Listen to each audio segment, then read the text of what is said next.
Hello everyone. In this video, we will see the solution of the GATE Aerospace Engineering 2021 related to aerodynamics topics. So we will take all the aerodynamics related questions from GATE 2021 and will solve all the problems. So let's start the solutions. Let's start with the first problem. So the first problem is given in such a way that the shape of a supersonic diffuser that slows down a supersonic flow to a subsonic flow.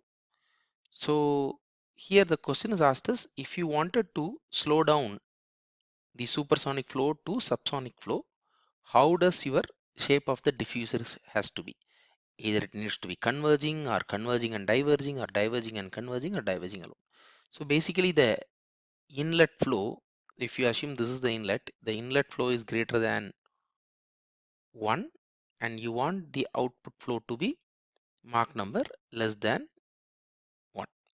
So in between, what kind of shape the diffuser should have to reduce the velocity from supersonic to subsonic. So this we can solve using the area Mach number relationship. So if I write the area Mach number relationship, dA change in area divided by the original area is equal to minus dV change in velocity divided by original velocity into 1 minus m square. So this is called area Mach number relationship or area velocity relationship. And if you see here, m minus 1 square is there. If you want, so ultimately you wanted to reduce the velocity, right? Because the job of the diffuser is to diffuse, to reduce the velocity. And so you want your dV to be negative. So let's get this expression in the form of dV now. So dV is equal to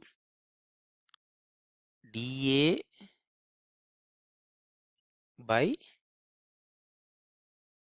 A into V into 1 minus 1 divided by 1 minus m square, right? Ultimately we want this dV to be decreasing, which means that what dV has to be negative. So if you want to diffuse the velocity or reduce the speed, the change in speed has to be negative. So we need to get negative. Let's see how can we get that. So there are two cases, right? The first case is the flow is supersonic. When the flow is supersonic, m will be greater than 1, right? When the flow is supersonic, m will. So let's take the first case where m is greater than 1. If you substitute m greater than, already 1 minus sign is here, right? I missed this out. So already 1 minus sign is here. This sign, right? So that is here. So when m is greater than 1, 1 minus m square will be negative, right? This entire term will be negative. So what will happen? dV is equal to minus dA by A into V 1 by that m minus 1 minus square will become negative, right? So 1 minus will come here, m minus 1 minus square. So this entire term is negative now. Okay, this entire term is now because m is greater than 1, 1 minus greater than 1 square. So it will become negative. So this negative sign and this negative sign will go out. So finally the equation will become positive. Hence what should happen? dA has to be negative so that your dV will become negative. What does dA negative means? What? The area has to reduce, right? The area has to be keep on reducing to reduce the speed of the velocity. So if the dA is reducing means what? It has to converge. The flow has to converge. I mean the area has to converge. So it has to go like this. Okay. So this will work only till the flow reaches the sonic speed. Once it reaches the sonic speed, again, but the question is asked in such a way it has to reduce down from supersonic flow to subsonic flow. So here from supersonic flow to sonic flow it reached. What is sonic flow? M is equal to 1. After that, if you want to reduce it further, let's go to the second case. We have to use the same equation where m is less than 1 and the same expression holds here. dV is equal to minus dA by A into V divided by 1 by 1 minus m square. But now m is less than 1. After it reaches the sonic speed, it is now less than 1. It needs to be further decelerated to subsonic flow. Then what will happen? In subsonic flow, if any m is less than 1, this term is automatically positive, right? 1 minus something less than 1 the whole square. So that will be positive. So this will be plus. So already there is a negative sign here from the expression area, Mach number, or velocity area relationship. So dA needs to be positive. So automatically d will become negative so that the speed will come down. So if dA needs to be positive, how it has to diverge? The area has to increase.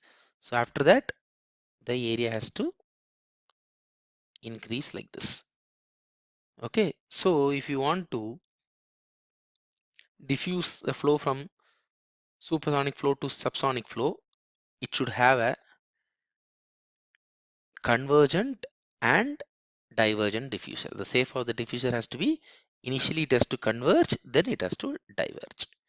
So the option is 2 here. Next question. So this is a very straightforward question. It's a theoretical question. What they have asked is the figure shows a schematic setup for visualization of a non-density field. So this statement is very important. Non-density field means the density is not constant. There is a variation in density.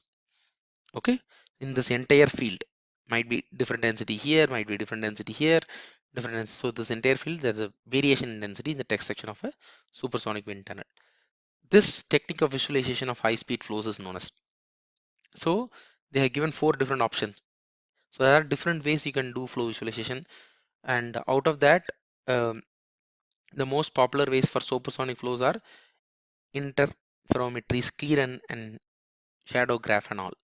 Now they have asked, if you are going to do the flow visualization using the effect of variation in density, non-uniform density, what is that technique? So that technique is called shadow graph. Okay, if you read the theory of it, shadow graph works basically on the variation in density. Depends on that only it captures the flow visualization. Clear generally works in uniform density. Interferometer is generally in the, it follows the optical beam and things like that. So shadogram is the one which does flow visualization based on the density variation. Okay, this is the again an interesting question. It seems to be a difficult question, but it is very easy question. I'll tell you how to solve this within some fraction of seconds. A free vortex filament of strength k is equal to 5 meter square. So they have given this is the free vortex filament. This is the location. This is the origin of the free vortex filament. This, and the strength is given. Okay, 5 meter square per second is placed at the origin as shown in the figure. Yes, the circulation around the closed loop A, B, C, D, E, F, A. So this is this. So they wanted to know what is the circulation around this closed loop. Generally, as soon as you see this, you will start calculating the circulation, right? How will you calculate? You know the velocity induced because of this free vortex at this point, that into this distance, and that into this distance, and you will, if you take this as positive sign, this will go in this direction, this will be in the negative sign, like that you will start, right? But before you get into that, get into the basics of circulation. Remember the definition of circulation. What is circulation definition? Gamma is equal to line integral over a contour, closed line integral C, where V vector into dl, right? So the velocity vector into the distance about the closed contour. So C is nothing but this closed contour. What is the closed contour here? This is the closed contour here. Okay, this is the closed. But the definition of circulation itself, it has to, the closed contour has to encompass the origin. Here you see this closed loop does not include origin, right? If the closed loop would have been like this, for example, if it would have been like this, then it will have circulation. The basic definition of circulation is it should have the this closed contour, and the origin has to be inside that closed contour. If the origin is outside that closed contour, then the circulation is directly, you can write A is equal to 0. That's it. It's as simple as that. Okay, so if this origin is somewhere, the source of the free vortex is somewhere here, then obviously there will be circulation. Then you have to do the normal way. Put the strength with the velocity and multiply by its length and all those things you have to do. Here that is not the case because the origin is outside the closed contour. Then obviously the circulation is 0. So that's why you can straightforwardly write the answer is 0. This is an easy question. It's just a mathematical question. So a finite wing of elliptical platform with aspect ratio 10. First, let's write what are the things that has been given in the question. Okay, what are the things that has been given? Then let's see what has been asked. So they are given it's an finite wing. It's an elliptical wing. So that's the first information they have given.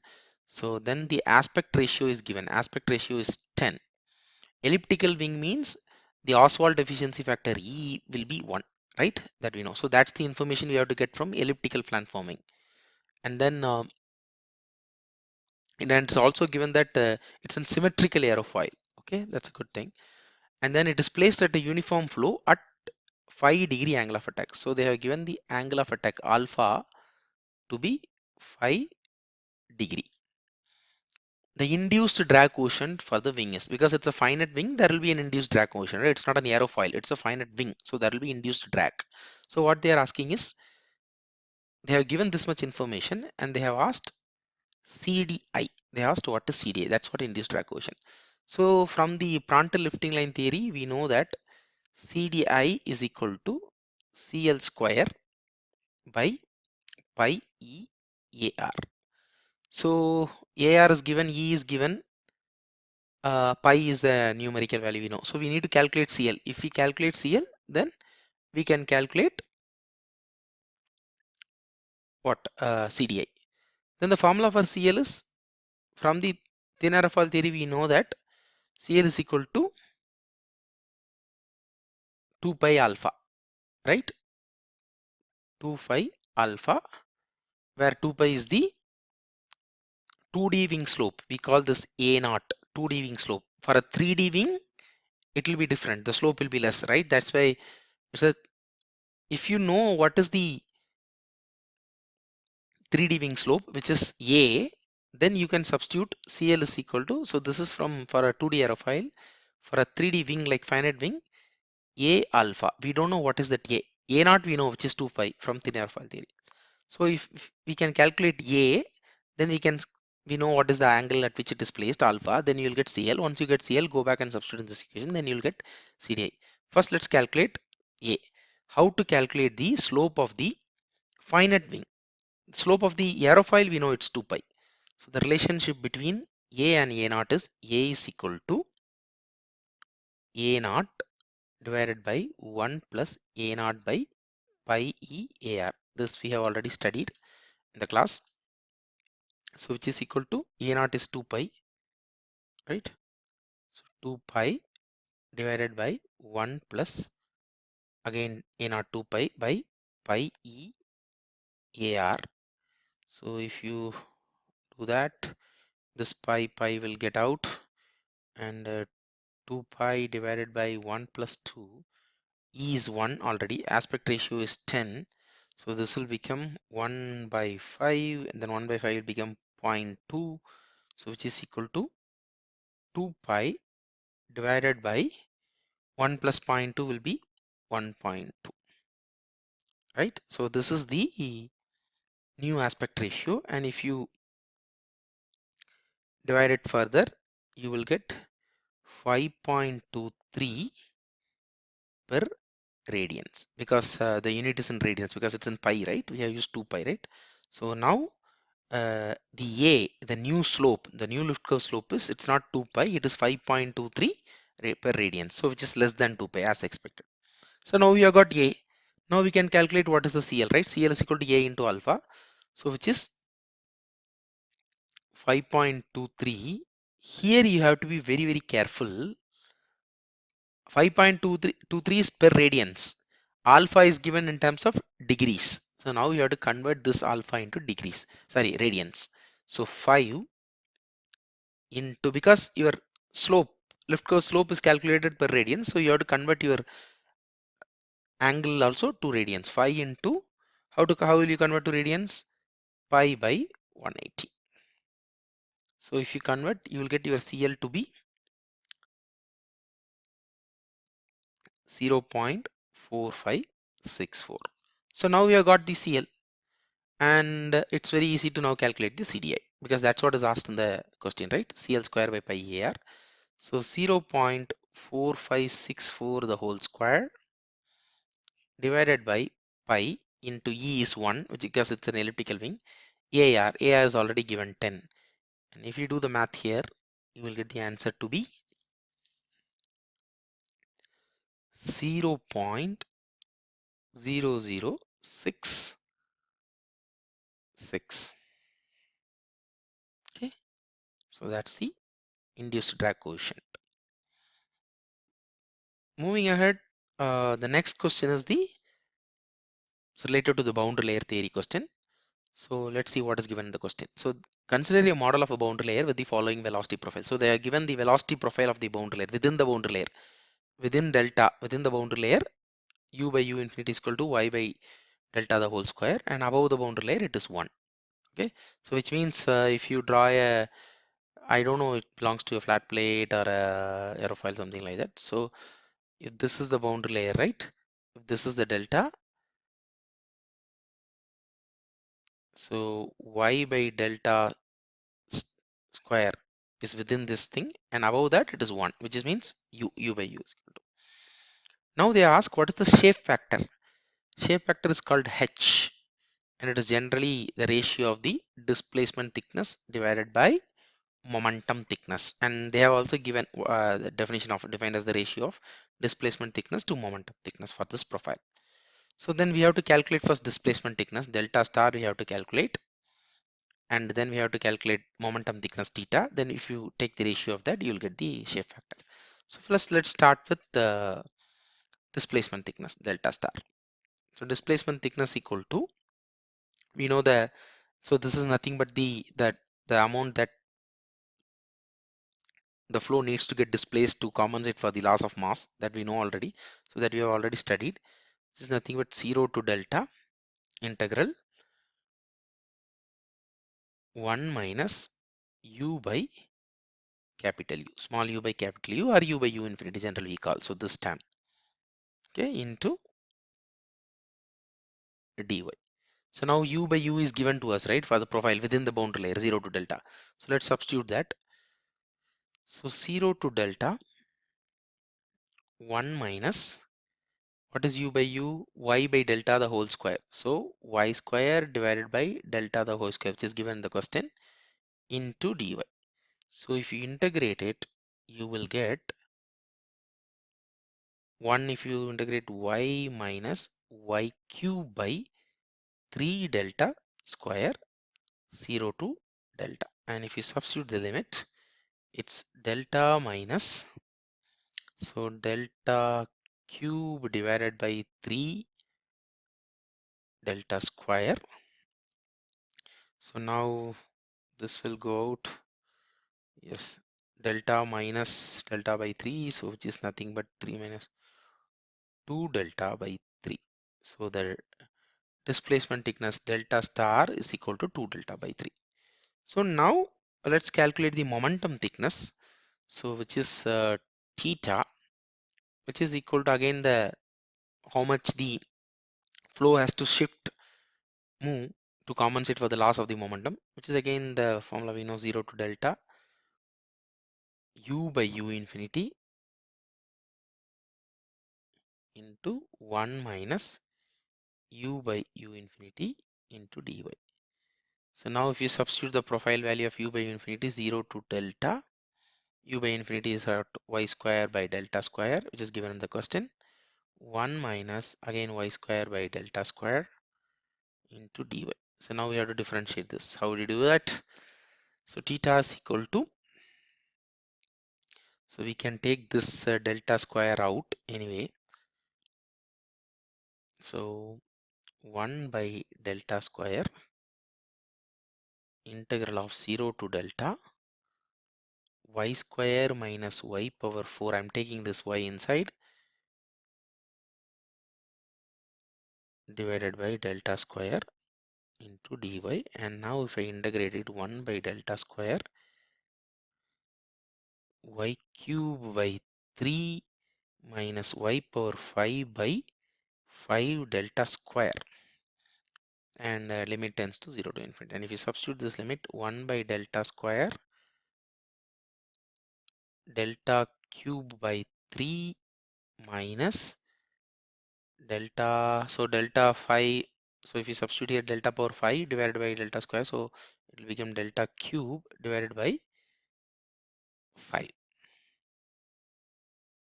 right? So now this delta cube, both, so those things will get cancelled, it will become delta by 3 delta by 5, right, instead of delta by 3 and delta by 5. So essentially theta is equal to delta by 3 minus delta by 5, so which is nothing but 2 delta by 15. So now we have got momentum thickness theta. Now we have already got displacement thickness delta star, which is 2 delta by 15. This is 2 delta by 3. So shape factor is nothing but delta star divided by theta, so which is equal to 2 by 15 delta divided by, sorry, this is delta star 2 by 3, right? Yes, the previous slide, 2 by 3 delta, so that's the delta, and h is 2 by 15 delta, correct? So now the delta delta will go out, 2 will get cancels each other, and it will become essentially 15 by 3, so which is 5. So the shape factor is equal to 5. Okay, so the answer for this question is 5. Okay,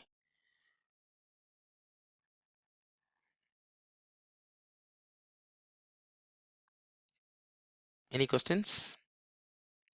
And the next question is, yes, so this is a hardcore fluid mechanics problem, and since aerodynamics is an application of fluid mechanics, this time this has been asked in GATE.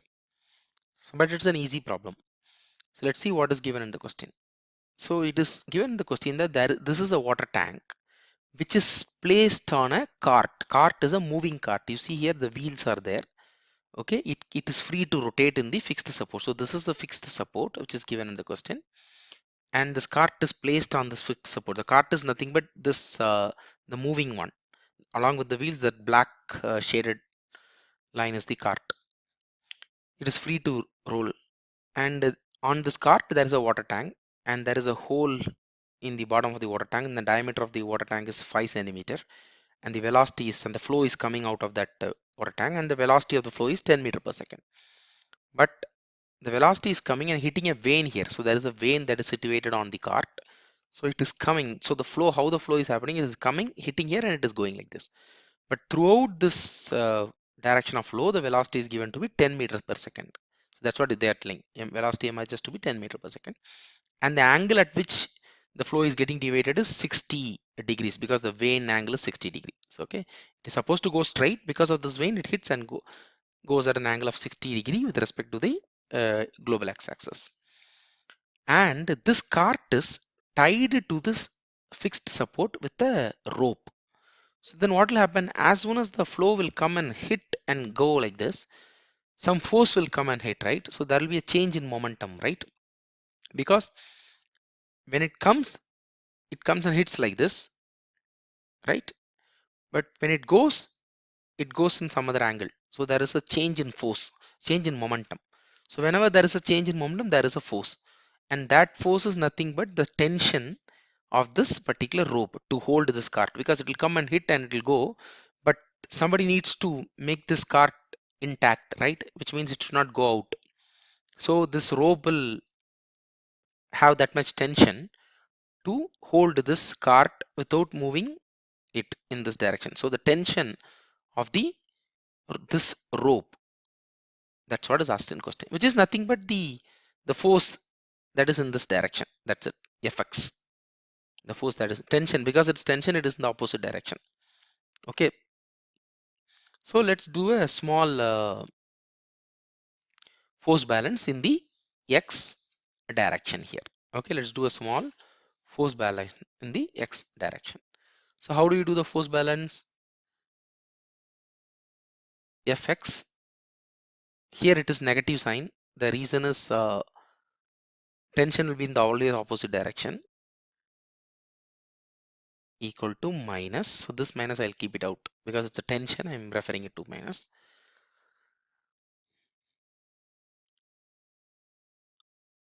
Rate of change of momentum. What is rate of change of momentum? What is momentum? Mass into velocity. So mass into velocity that is coming in. So m dot into v in or v out, mass out, minus m dot into v in. So the rate of change of momentum is force, right? So tension is negative direction. That's why I put negative here sign here. So the fluid that is coming and hitting here versus the fluid that is going out. So m dot velocity out minus m dot velocity in. Okay. So this is the rate of change of momentum. Now how will you get the m dot? In fluid mechanics world, we know that m dot is equal to rho a v. Okay. So that is nothing but, so let me rewrite here, fx equal to negative of m dot out, the mass that is going out, into velocity out minus m dot in into velocity in. So which is equal to negative sign. This negative sign is because of the tension, because the flows will be acting in the opposite direction than the flow direction. Okay. What is m dot out? Rho a out, rho av, right? So v out. Already one more v out is there because it's momentum, right? Mass is rho av, m dot is rho av into v out. So v out square minus again rho a in, area in, into v in. So already one more v in is there, so v in square. So now rho is already given in the question, 1000. So we can, rho is common, we can take out. Area is also given in the question, right? It's a small diameter, the hole is at small diameter and the jet is coming out. So the area of mass flow rate area is the diameter area that is coming out. So this one, you see here, yes, this one, this diameter is 5 centimeters and this is the area, mass flow rate area of the flow. So now you can take rho out, area out and area in are same because the jet is having the same area, which is the diameter of the hole. So pi r square is area, right? And so time being I'll put area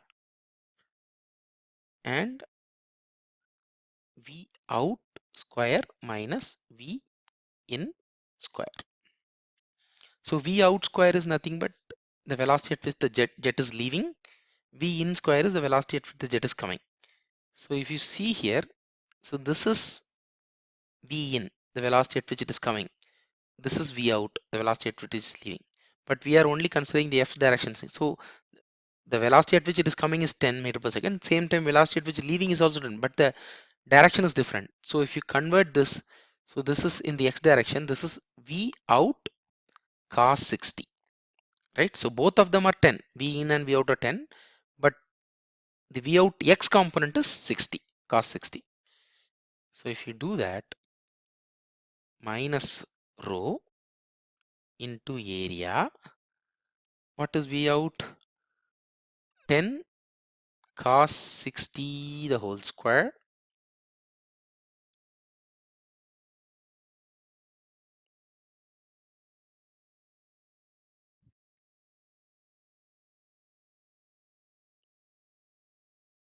this is 10 square cos 60, okay, because initially vj is vj, right? Minus 10 square, that's it, because the velocity that is coming in is just 10. So if you do the calculation now, density is given out to be 1000. So because it's the water, you see density is given out to be 1000 into what is the area? Pi r square into pi r. They have given the diameter to be 5 centimeter. So it's if you consider diameter 2 meter, 0.05 by 2, because this is diameter divided by 2 the whole square. Pi r square is the area into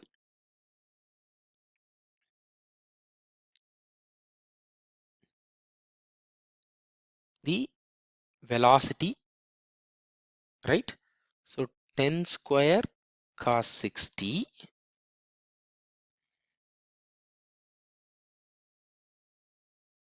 minus 10 square. So this will essentially will give you 1000 into pi into 0.05 divided by 2 the whole square into 10 square, which is 100 again, cos 60 minus 1. And you all know already one negative sign is there. Actually, I missed it from here. Yeah, we have to continue because it's a tension. So this entire cos 60 is 0.5, as we all know. So 0.5 minus 1 is minus 0.5, right? Cos 60 is 0.5. So 0.5 minus 1 is minus 0.5. So that minus and this minus will become plus. So finally you will get 1000 into pi into 0.05 the whole square divided by 2 square, which is 4 into 100 into 0.5. There will be minus, that minus, and this minus will go. And if you calculate this value will come out to be 98.125 Newton.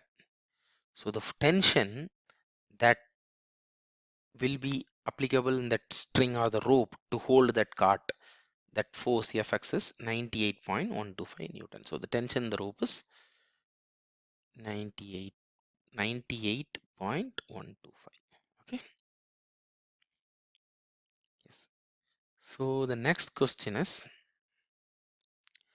which of the following statement is are true with regards to Kutta condition for a flow pass aerofoils? So there is not necessarily that you need to have only one answer. You can have multiple answers. I mean, which means multiple options. 2-3 options will give you the right answer. Not necessarily it has to have only one option, because that's why there's no which are the following statement or statements. Okay, with regards to Kutta condition. So first let's understand what is Kutta condition. What did Kutta condition say? The flow will leave smoothly the trailing edge of the aerofoil. That's it.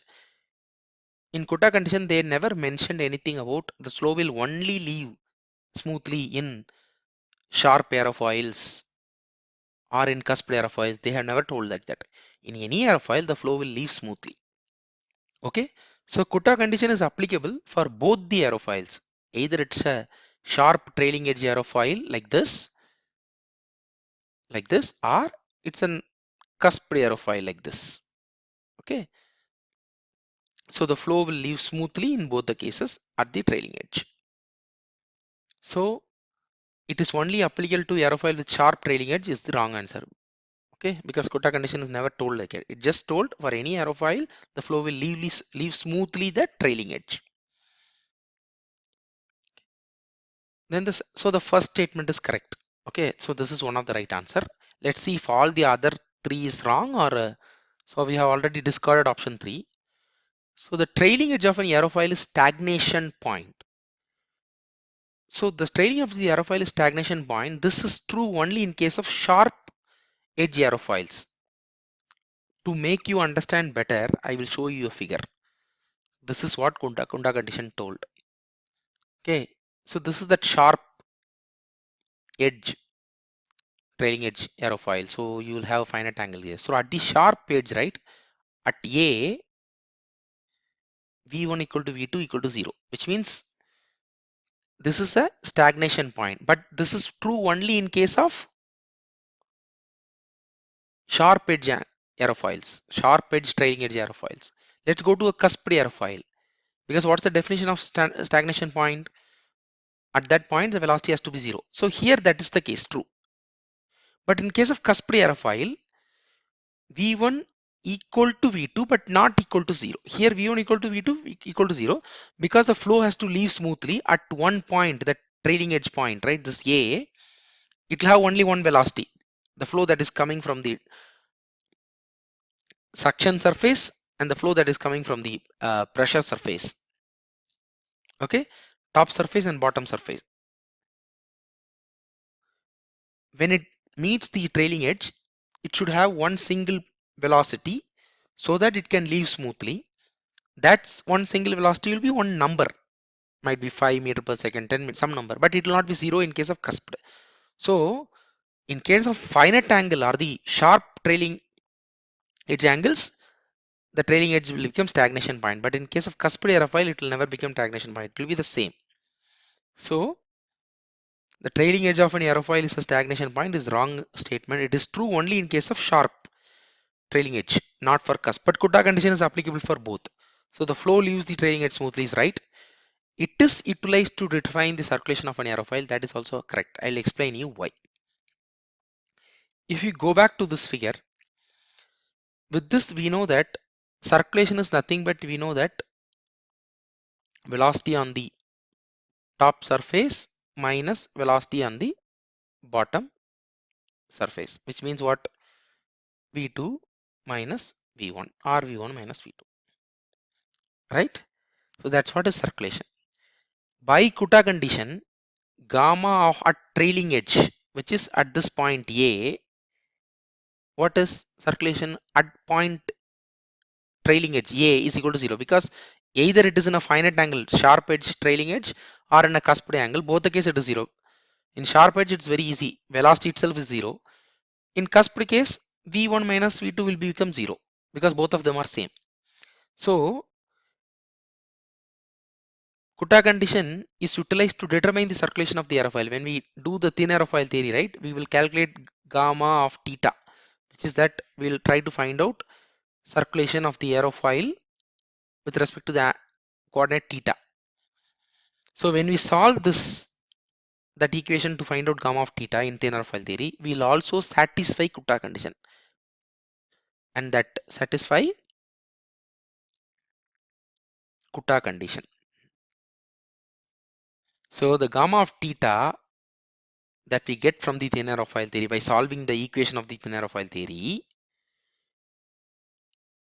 while we solve that, we will use this Kutta condition to solve that. So that way the Kutta condition is utilized to determine the circulation of an aerofoil in the thin aerofoil theory. Okay, so that's why the first two options are correct. So the answer is 1 and 2.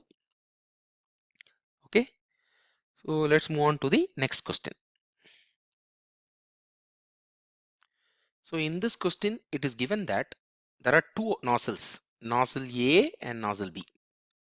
What they have asked is, they have given the wave patterns at the exit of the nozzle.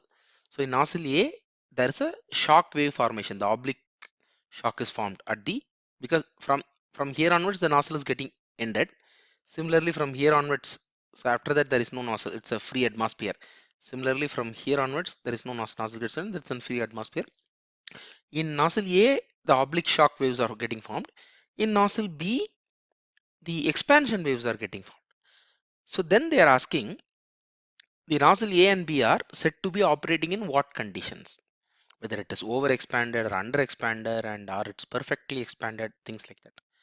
So here there is no comparison between A and B. It's only that we have to find what is A operating and how is B operating, and we have to get the answer. That's it.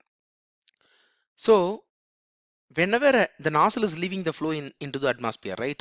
So whenever that the flow is getting left into the atmosphere or some other outside places, the pressure, the back pressure of the nozzle or the exit pressure of the nozzle, if this is the exit pressure PE, this has to match with the atmospheric pressure or wherever the flow is getting out, right? If the atmospheric pressure is more than the exit pressure of the nozzle, which is PE, then the nature will increase the pressure of the flow that is coming out of the nozzle to make the flow equilibrium or to make the atmosphere equilibrium. So if you want to increase the pressure, we know that compression is a process that will increase the pressure, and we know that when we have studied the shock wave is a compression wave, right? Shock wave is a compression waves that will increase the pressure, which means what? If the pressure P is lower at the exit of nozzle than the atmospheric pressure, let's call the atmospheric pressure as PA in both the cases. Okay, this is not that AB. A stands for atmosphere. Okay, so if the nature wants to make the exit pressure equivalent to the atmosphere pressure, whereas exit pressure is less than the atmosphere pressure, then it has to compress the air. So the natural phenomena of compressing the air is the shock wave formation. So at this exit, the shock wave will get formed, and post that, we all know that when you when a flow is passed through a shock wave, it will get compressed and the pressure will get raised, right? So the pressure will get increased, which means what? If this would have been perfectly expanded, PA would have been equal to PE, this, right? But now it is not perfectly expanded.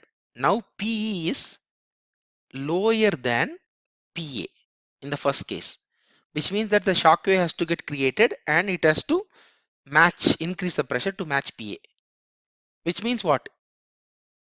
When will the pressure will get dropped too much? When expansion happens, right? Expansion is a process where pressure will get reduced, which means this is over expanded. It is too much expanded. Nozzle A is too much expanded. That's the reason the pressure P has dropped too low. Now we have to increase that pressure through a shock wave formation. So this is called over expanded nozzle. So nozzle A is over expanded. That's the reason P is dropped very low. Now because of the formation of the shock wave or the compression wave, now the pressure will get raised, then it will match with P. Exactly the opposite scenario is B. Now you see P is under expanded in nozzle B condition, because what is expansion waves will do? Expansion wave will reduce the pressure. In this case at nozzle B, P is greater than PA, atmospheric pressure. Now to match the flow with the atmosphere, P has to be equal to PA. So what is the natural process that will happen to reduce the pressure so that PE will become PA? To reduce the pressure, expansion waves will help you in reduce the pressure, right? So it is under expanded. If this would have been perfectly expanded, PA would have been PE.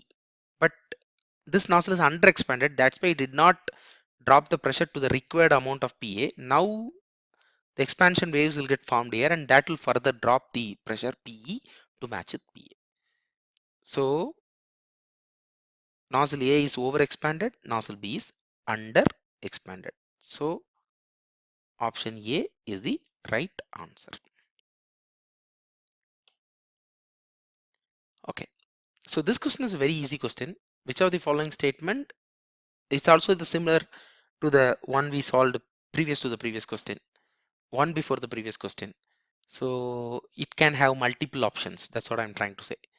Okay, so there is an oblique shock wave. There's a wedge, is the supersonic flow. So oblique shock wave has formed.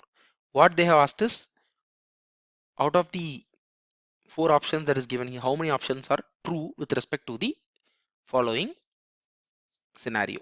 The following scenarios: there is a wedge, there is a supersonic flow, and oblique shock has been formed. They are also given adiabatic condition, which means that we always know that flow through a shock wave is always adiabatic, right? So if a process is adiabatic, so in adiabatic process, right, flow through a, they have also given that, but we also know that flow through a shock wave is always adiabatic. What is adiabatic? Total temperature will be constant. So T01 equal to T02. If you take the upstream condition to be T01, downstream condition after the shock, it is T02. Similarly, P01, P02, like that, and M1, M2. So in adiabatic flow, P01 is equal to P02 and P02 is less than P01, because only in isentropic flow the total pressure will be the same, but flow over a shock is an adiabatic flow. So total pressure decreases because there will be a loss because of the shock wave formation. So total pressure decreases is the right statement. Total temperature remains constant. That is also a right statement. Now Mach number based on tangential velocity to the normal shock remains the same, and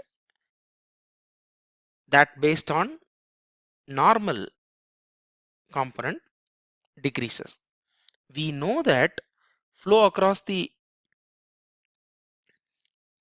shock wave, the Mach number is going to get decreased. M1, but this is the resultant Mach wave. There will be two components to this Mach number. One is the tangential component, which means that which travels along the direction of shock wave, which is mt. Normal component is mn. Now they are not talking about this m1 and m2. M1 and m2 are resultant directions. So m1 will always be less than m2. Now they are asking what will happen to mt and mn. The don't be in a hurry because the tangential velocity is same across the oblique shock, but the normal velocity will come down, that we have studied, right? So the tangential velocity is, I think it's w. So w1, the tangential velocity component w1 will be equal to w2, and the normal velocity component is, I think, u1 will be less than u2. Because of that, don't think that Mach number will also be the same. No. What is the formula for Mach number? M is equal to v by root of gamma r t. So the tangential component Mach number at the inlet is mt1 is equal to w1 divided by root of gamma r t1.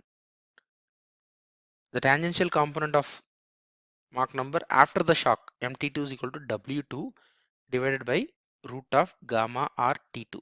See, w1 and w2 are same, that we have studied in flow across oblique shock, right? We have derived that expression, right, using continuity and momentum equation. Because velocities are same, but temperature is increasing across the shock wave, right? This is static temperature. So compared to T1, T2 will go up even though the W and W2 are same. So if T2 is in the denominator, if T2 goes up, which is in the denominator, then MT2 will come down. So that will decrease. Okay, so Mach number based on velocity tangential to the shock decreases. So this is the right statement. That will not remain the same. Here it is told that the tangential component Mach number will remain the same and the normal component shock will decrease. Normal shock component will decrease, no doubt about it, because the velocity itself will decrease and temperature will go up, so it will decrease. But tangential component will not remain the same. Tangential component velocity will remain the same, but tangential component number Mach number will not remain the same. That will decrease because of the fact that temperature will go up. Okay, so 1, 2, 4 is the right answer. Okay, this is also again the interesting question. This is also from fluid mechanics. Okay, so generally the prototype and the model is tested in a scaled condition that we all know using some dynamic similarities and all. So there are two types of similarities. One is geometrical similarity and dynamical similarity. I think here if they are using dynamical similarity because the model is 1/5. So if the actual aircraft is, let's say, 50, then it's 1/5 of that. Okay, it's always divided by 50 divided by 5. It's like that. Okay. So now what is given in the question? First, let's write here what is given in the question. Okay. So the to estimate the aerodynamic loads of an aircraft flying at 100 kilometer per hour. So I will put all the aircraft related, the actual aircraft related values to be A. A stands for aircraft. So the velocity of the aircraft is 100 kilometer per hour. If you convert this 100 kilometer per hour into meter per second, what you will get is 27.78 meter per second. I hope you all know how to convert it, right? Into 1000 divided by 3600. Okay. Then, so this is the actual speed of the aircraft. And then what they have, but it is at a sea level condition. So sea level means rho naught, which is rho A, you can calculate because the density of the air that is passing through the aircraft, the actual aircraft, it's not the model. So which is sea level condition is, right, 1.225 kilogram per meter cube. And then what is given? Okay, and pressure, PA, sea level condition is 1.01 bar, and temperature, TA, which is equal to 288 Kelvin. These are the sea level condition. The aircraft is flying at a sea level condition at VA. Now what we are trying to do is to estimate the loads that is going to act on that aircraft. We have a 1/5 scaled model which is tested in a variable density wind tunnel. Variable density. So the density is not going to be the same in the wind tunnel. Okay, ensuring the similarity of inertial and viscous forces. Instead of they have given which non-dimensional similarity number they are taking, they have told inertial and viscous similarity same. What is the definition of Reynolds number? Inertial force by viscous force, right? Inertial force divided by viscous force is nothing but Reynolds number. So they are indirectly telling that they are making the Reynolds number same.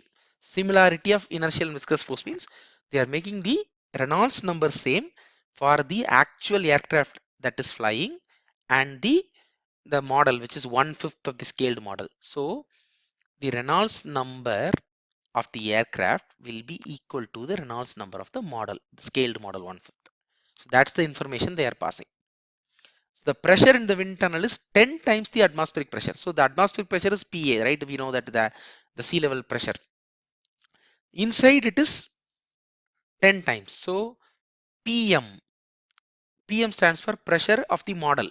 The scaled model inside the wind tunnel, which is 10 times the PA, which is the actual pressure of the aircraft which is flying at the sea level. Then they are asking, assuming the ideal gas law hold and the same temperature condition, but they have told density is changing, pressure is changing, but the temperature condition is same, which means what? TA will be equal to Tm. Temperature of the model which is inside the wind tunnel will be the same as the temperature of the outside where the aircraft is flying. Now they are asking, what is the velocity of the wind tunnel test section to get the um, aerodynamic load that is acting on this aircraft? That's what they are asking.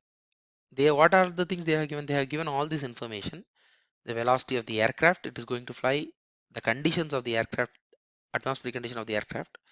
They are told that dynamic similarity, and the similarity is from the Reynolds number by inertial and viscous force, and the pressure variation they have given. Temperature is same. That's what they have given. Now they are telling at what should be the speed of the wind tunnel to get this dynamic loading. So Reynolds number formula is rho aircraft into V aircraft into what is for aircraft, what is the characteristic length? It's the chord, right? Aerofoil chord, right? So C aircraft divided by mu, right? That's the formula for Reynolds number, right? This should be equal to RM model. So rho model, which is nothing but the wind tunnel test section wind tunnel density into V model. This is what we need to calculate. V model we need to calculate into CA. CA is nothing but chord of the model, that we know what is chord of the model. What they have given 1/5 scale model. So if the actual chord CA is some value, then it is divided by 5/5 of that.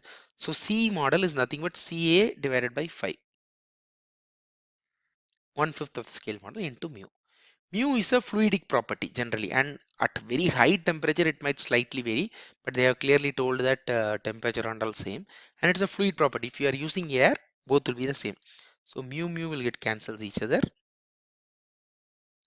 and now if you substitute all the values, right, rho A is 1.225, so 1.225 into VA we have already calculated, which is given in the question, 100 kilometer per hour, which is nothing but 27.78 meter per second into CA, which is equal to density. You have to calculate. How will you calculate?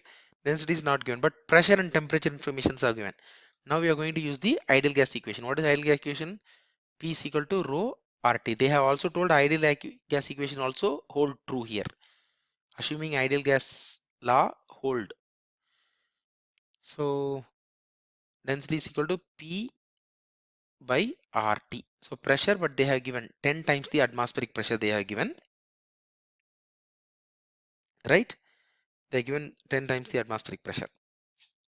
So now instead of rho m, we can put PM. PM is nothing but 10 into PA divided by T. TM is nothing but TA. That's what they have given, right? TN and TA are same into R. So that's what the density. Into velocity we have to calculate into CA by 5. So now these things will cancels each other, and this density, if you write this density right, instead of 1.225, if you write the ideal gas equation here also, it's PA divided by TA into R. So now this PA will get cancels each other, TA will get cancels each other, R will get cancels each other. So what will happen? You will finally left out with velocity, which is 27.78, which is equal to 10 into Vm divided by 5. So Vm is equal to 2Vm is equal to 27.78. So Vm is equal to half of 27.78. You know what is 27.78? 100 kilometers per hour. Half of 27.58 is 50 kilometers per hour. So 27.78 is meter per second. If you convert that to kilometer per hour, it will become divided by 2. And if you convert that to kilometer per hour, it will become 50 kilometer per hour.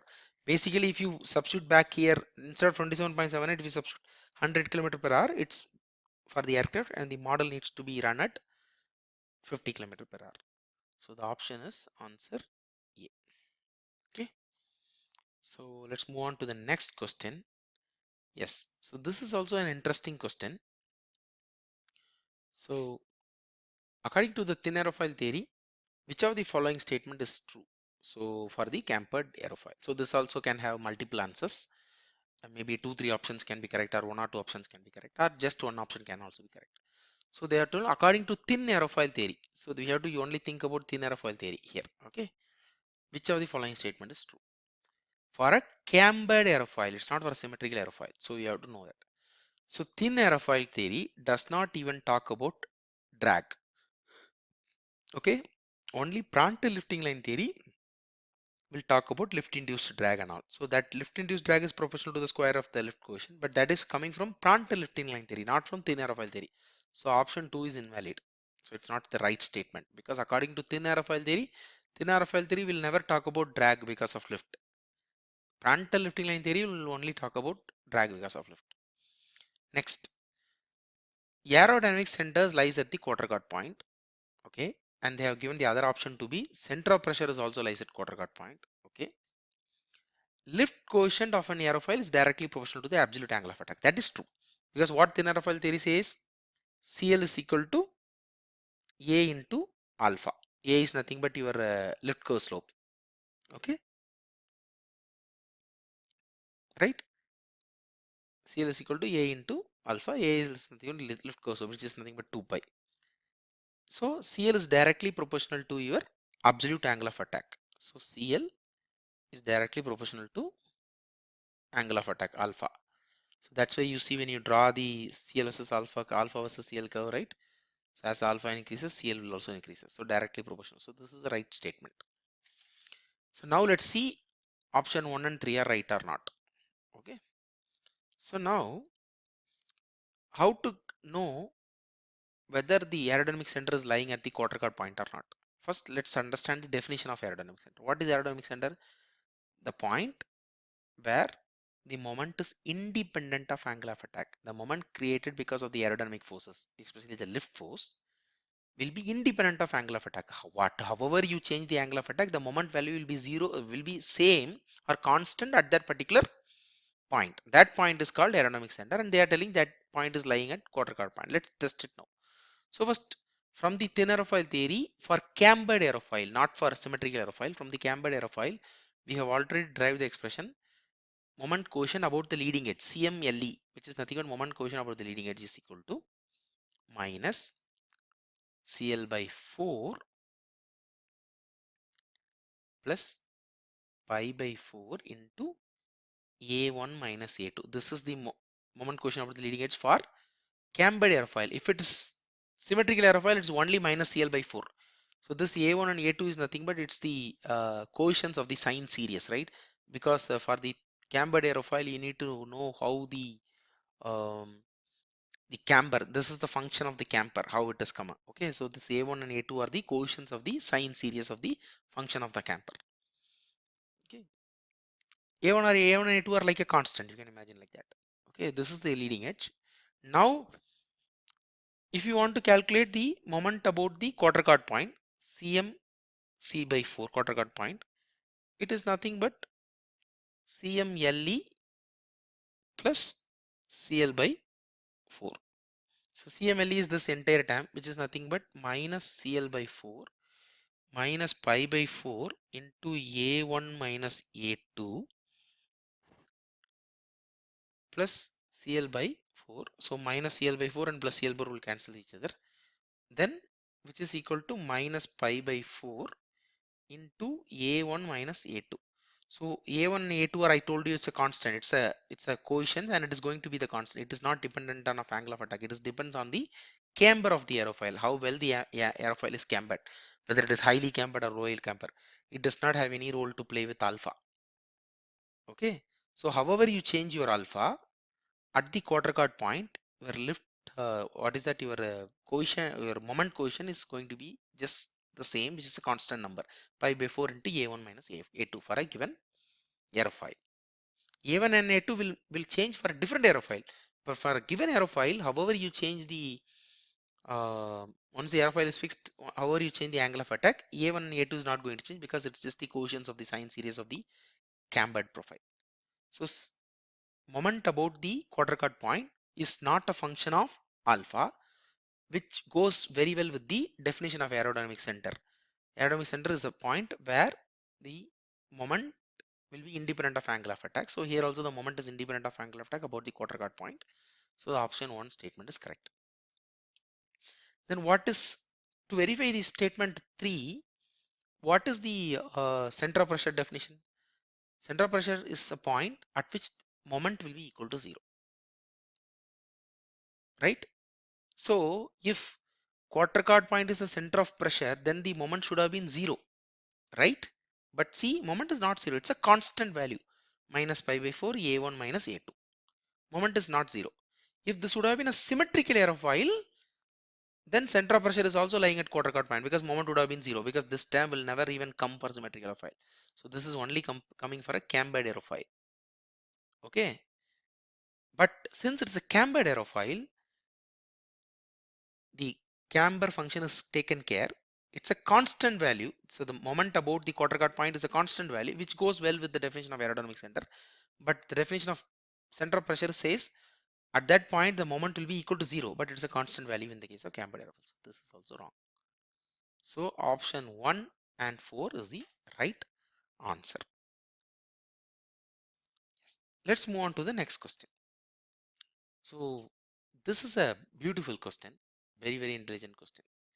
Don't think that this question is about the flow across the shock. Even though it looks like that, this question is not about flow across the shock. This question is about how you change the reference frame and what will happen. And you should also know what the shock will do. That's fine.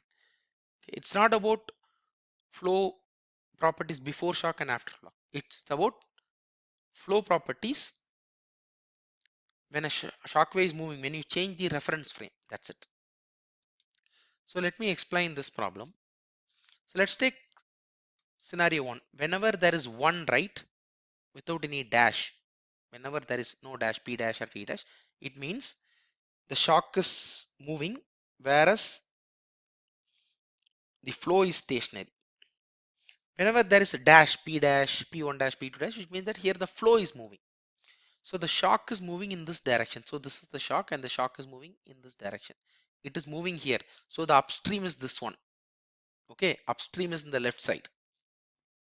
So the downstream is the right side, P2, T2, all round stream. Shock is moving in this direction, which means from right to left it is moving. It is moving like this. Now the same problem is transformed like this. We are fixing the shock, but we are moving the flow with the same speed of the shock. Vs is the speed of the shock. Here the flow speed is Vs, but it is moving from left to right. It is going like this. So upstream is 1 dash 1 condition, downstream is dash 2 condition. Now they are asking which of the following option is correct. Okay, but which of the following statement is are true, leading to the flow properties. Okay, so let's go option by option. Okay, so let's start with option number 4. Okay, I'll tell you why I have started with option number 4. Here, in case of the moving shock wave, right, the flow is stationary. So here, your total pressure is equal to your static pressure. P01 is equal to P1. Your total temperature T01 is equal to T1 because it's static region. As soon as the flow passes, it will have some effect. As soon as the shock wave passes, it will have some effect, but it's a static region. You see, moving shock, but stationary gas. So gas is stationary. There is no flow at all. It's just the fluid is there. There is no flow. Okay. So when the flow is not happening, when the fluid is not moving, your total pressure is nothing but your static pressure. Your total temperature is nothing but your static pressure. So in case of moving shock scenarios, your P1 is equal to P01. Your T1 is equal to T01. Okay. Even here also, after the shock moves, the flow will not move. It will have some disturbances here. Here also what will happen? Your P2 will be equal to P02. Your T2 will be equal to T02. But P2 will be much higher than P1 and T2 will be much higher than T2. Okay, because of the effect of the shock passed through this region. But the flow will not happen. The fluid will be stagnant here. There will be some disturbances here, but the fluid will be stagnant. The shock wave only will be moving. If there is no flow, there is no velocity. If there is no velocity, your static and stagnation will be the same, right? Static and the stagnation will be the same, or the total pressure will be the same. With this understanding, here that is not the case. Here there is a velocity because flow is happening, shock is stationary, flow is happening. So your P1 dash will be less than P01 dash because P01 dash is the summation of P1 plus half rho V square, which is your dynamic velocity, dynamic pressure. Similarly, your T1 also, T01 also. With this understanding, if you see T1 dash is greater than 1, what does that mean by? What is T1 dash? This is T1 dash. Is greater than, if you see option 4, T1 dash is greater than T1. What is T1? Static pressure or static temperature. Here also T1 dash is static pressure. Static pressure temperature will be the same. T1 will be equal to T1 dash only. But T01 will be less than T01 dash because T01 dash is equal to T1 dash plus half Vs square. This is the dynamic temperature. So this is the total temperature, right? Half into Cp, if I'm not wrong. Okay.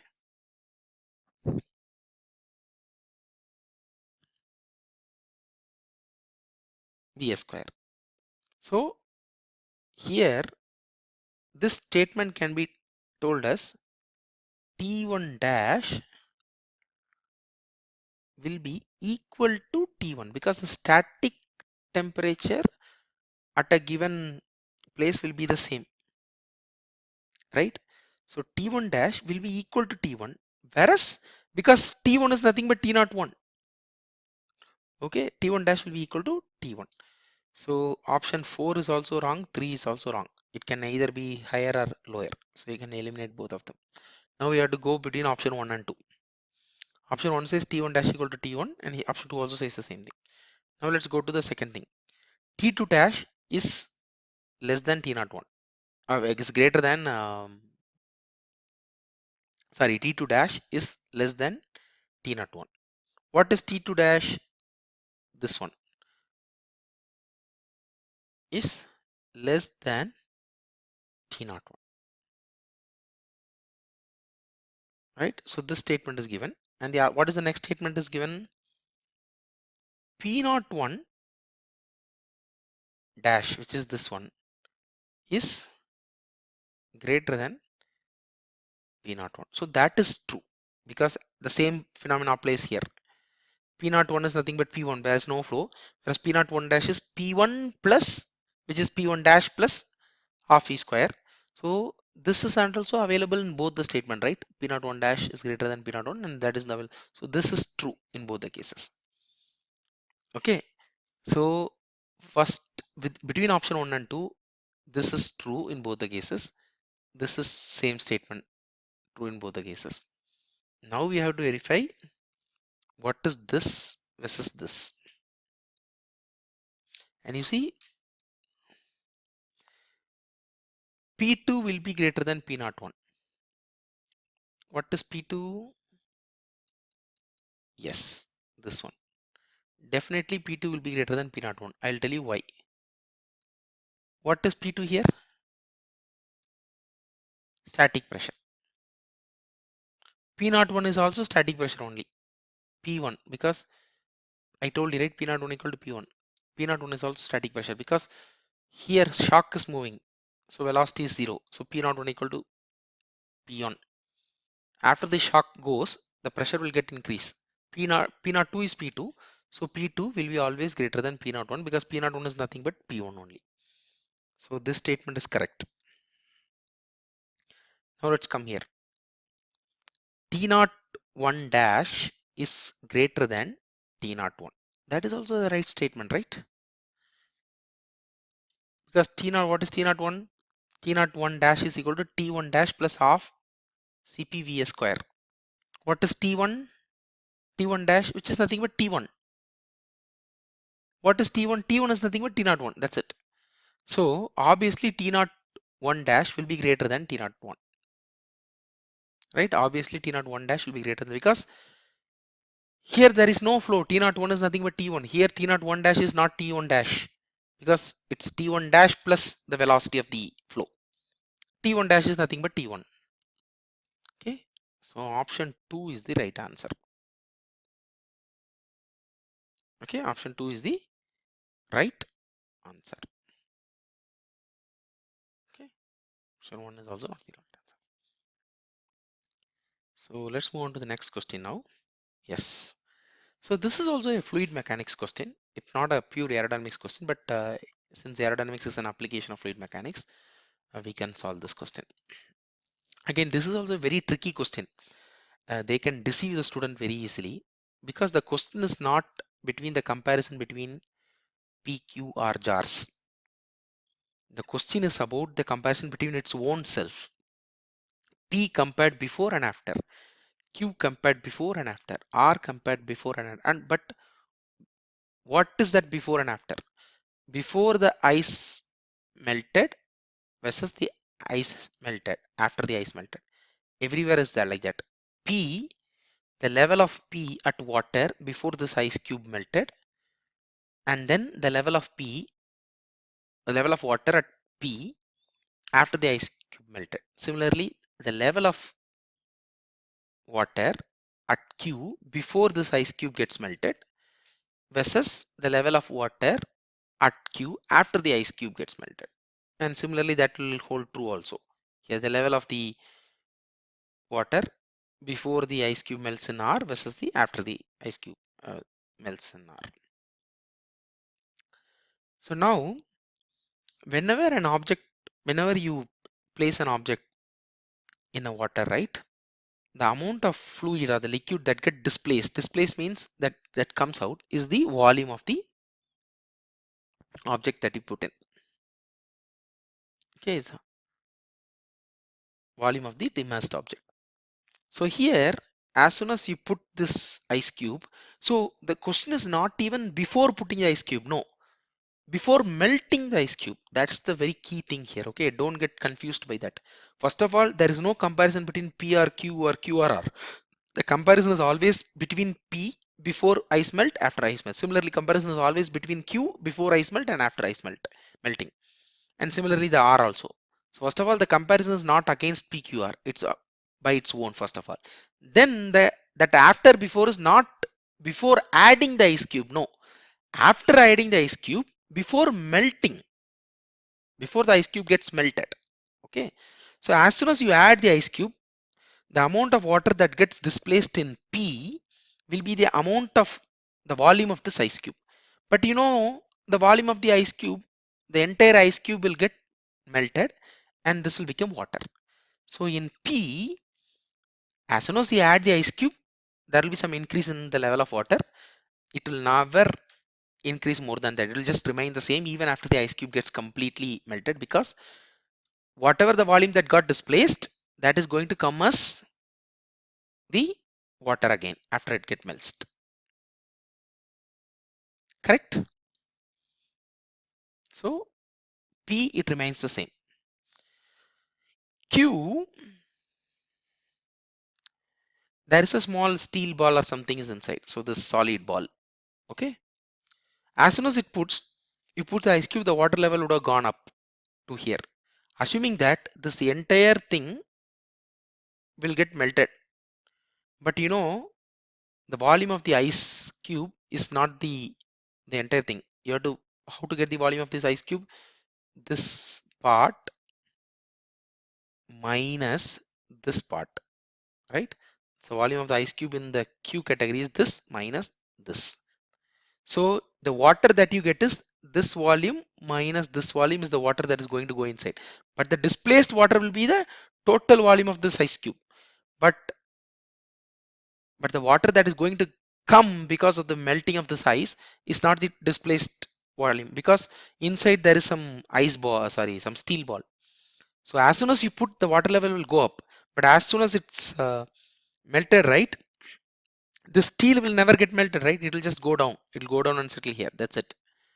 So the total amount of displaced volume will not be equal to the total amount of water that you get after this cube gets melted, because of the few portion of the ice cube was occupied by, it's not ice cube, it's just the solid ball. So water will not come out, right? So it will get decreased. The same story applies here also. Okay, because the total amount of volume that will get displaced is this entire ice cube. Okay, the total amount of volume that will get displaces this entire ice cube, but once you get melts, there is a small hole or the air bubble, whatever it is, which means that there is no water there. So the amount, assuming that you will get this level of water, the displacement would have happened. But when the ice cube melts, there is some loss in that water. Okay, so it will slightly come down. Okay, so P, it remains the same. As soon as you put the ice cube, the water level will go up, and after the ice cube get melts, it will remain the same. Whereas Q and R, the water will go up based on the volume of the outer shape, but inside, not that volume of outer shape is going to completely get converted into water, because inside you kept some steel ball. So there will be some loss in water than you expected. So there will be reduction in the water level after the ice melts. The same thing will happen for R also, because the volume is something, but the volume of the ice cube is something, but the volume of the water that is going to come out from the ice cube is not that the volume of the ice cube, because inside there is some hollow space or air, whatever it is. Okay, so it remains the same level of water after it gets melted in P, whereas it gets decreases in Q, whereas again it get decreases in R. So remains the same decreases is the right answer. Option 2 is the right answer. I hope you all would have understood the aerodynamic questions of GATE 2021. Let's see some other solutions in the other videos. Thank you. If you like this video, please like, share and subscribe my channel to encourage me. Thank you.